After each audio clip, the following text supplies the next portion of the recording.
Are we in Hermanville? No, we're in Melville.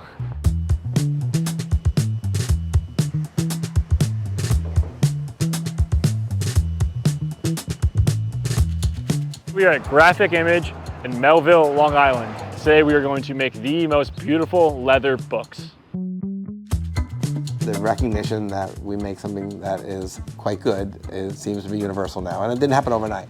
Yeah. We really had to earn our stripes, which I feel like we've done. We have all the resources, we have all the suppliers, and we make it right here. Yeah. And if it can be done, it is done. Right. And there's very little that can't be done, and we even sometimes amaze ourselves. Graphic Image is the biggest brand you've never heard of. They worked with companies like Tiffany, Shinola, Hermes, not a fashion guy. We're gonna figure out what they're doing right, why their stuff is trusted by some of the best brands in the world, and try to tell their story, because it seems pretty cool.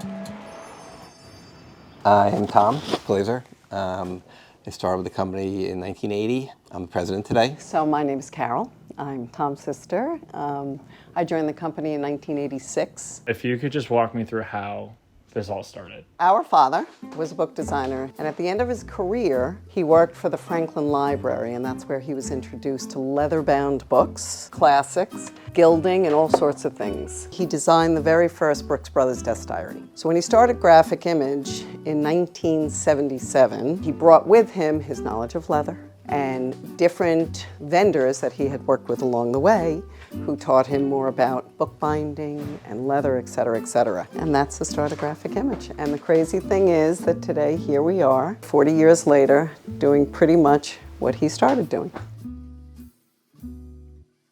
He's a new entry. He's a new employee. He's like 16 years old. No way. He's not mine, but What's his name? I forget what his name is. That's cool. Who made it? So there are 3 basic manufacturing centers, and I'm going to walk you through each one. Great. When the orders come out, they go into the cutting department. Okay. And it's from the cutting department that they'll then go to one of the 3 centers, one of which is bookbinding, which is here. The back is handbags and accessories. And this area, we don't have a name for it. They basically wrap leather on anything that we can wrap, like barware, desk areas, things like that. The picture frames are made here. Nice on the cocktail shaker, right? Yes, yes. Our biggest customer, which is still a customer, is Tiffany. And that we did a lot of contract work there. We did a lot of Shinola contract work. We do all of the backs of the frames of Tiffany. These are cutting machines here, and what they essentially are presses. So there's an edge here. It's not super sharp, but it's sharp enough that when he punches it out, the pattern will come out. When we cut our leather, senior cutters cut the big hard stuff, and all the small stuff goes into boxes. We pull on it as we need it. The goal is to throw away nothing. You know? That's the last use of our leather. No way. Yeah. After the scrap is used for everything we can think of, we send these cuts off to Taiwan, and we have these pens made. We buy good to great leathers. Right. Like this would be a good leather. It's good because other tanneries could duplicate it. A great leather is ones that only a couple tanneries can make. Where do most great leathers come from? France and Italy. Why? They eat veal. Okay. We eat cows. Right. All right. Veal's calfskin. Yeah. Cows are Stretched bigger out. animals. Bigger animals. It's also the history. They've been doing it for so long. The elite tanners have very, very high standards. They reject a lot. Reject a lot of Hides for their customers. Sure. These are used by companies like Bhutan, Hermes, Gucci, same tanneries. And that's what before when I said there's good leathers and there's great leathers, right? Back to good leathers over here. They're not that special. The colors are great, all right?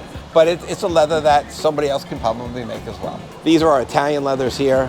What do you guys use something like that for? We've done joy of cooking in this. Really? Yes, Okay. Very popular. Okay, so let's move into the first manufacturing area. So these ladies are all making the handbags. And so why did you guys start making handbags?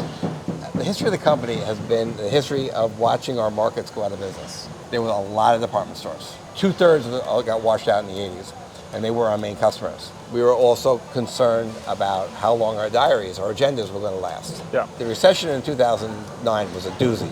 So we said to ourselves, we need to come out of this thing with a new product line of something that's going to not disappear. Yeah. And we said, we can make tote bags. We were already making for some customers. Let's start there. We ended up going into that business as a evolution of recreating ourselves to what our customers will buy. So after a cover is made, they come here Each stamping function can only put on one color at a time. That white's done, now she's doing the gold. Once the gold is done, they add the black. This is the one we sell. You sell a lot more than this. Yeah. The word linotype mean anything to you? Liner type. Linotype? All right. I have 100-year-old equipment there that sets type. I'm trying to find letters. There you go, Q, T, whatever. And by hand, they put them one by one over there. They're machining, and then they stamp it. We don't do that. That's what everybody else does. If we are going to put a name on a book, we're going to do Food52. Yeah. Well, first we'll see. There are elements where I get involved in manufacturing because I like to. Yeah. I like doing this. I do. It's an art. Okay, there it is. You just made that. I just made it. It's brand new, old type like that, gets dented at times. After they stamp it over there, they bring it back here and melt it back down. That's the craziest thing I've ever seen. Okay, all right, let's go stamp this. So it's a totally circular system. There's zero waste because you're just melting it down. There's no waste, there's no waste. Yeah. I mean, you can see there are a number of areas in this company, but we really try to keep waste to a zero. Yeah. Actually looks like the logo almost. Of the people that are trying to do what we're doing, nobody comes close to us in size or in the number of things we're able to do here. I mean, you can bring almost anything here except for a shoe and say, can you make this? I could use this. That's great. It's not finished yet. A couple of rules of thumb is that if a book doesn't sell without a leather cover, it's not going to sell with a leather cover. Right.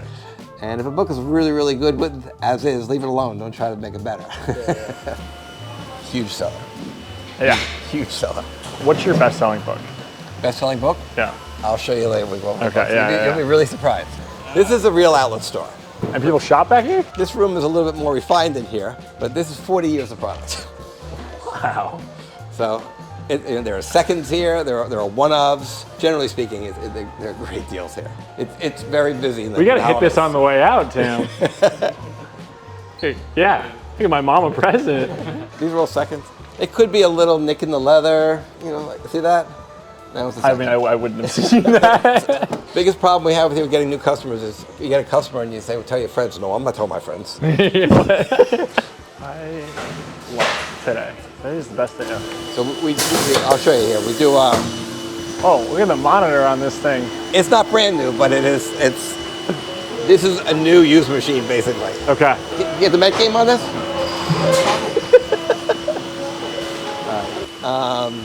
So here's the gluing process. So he's reinforcing the glue on the area that holds the cover in place more than anything else. There's a material it's called trash. But he doesn't glue the spine though. If the spine was glued down, the book wouldn't open properly.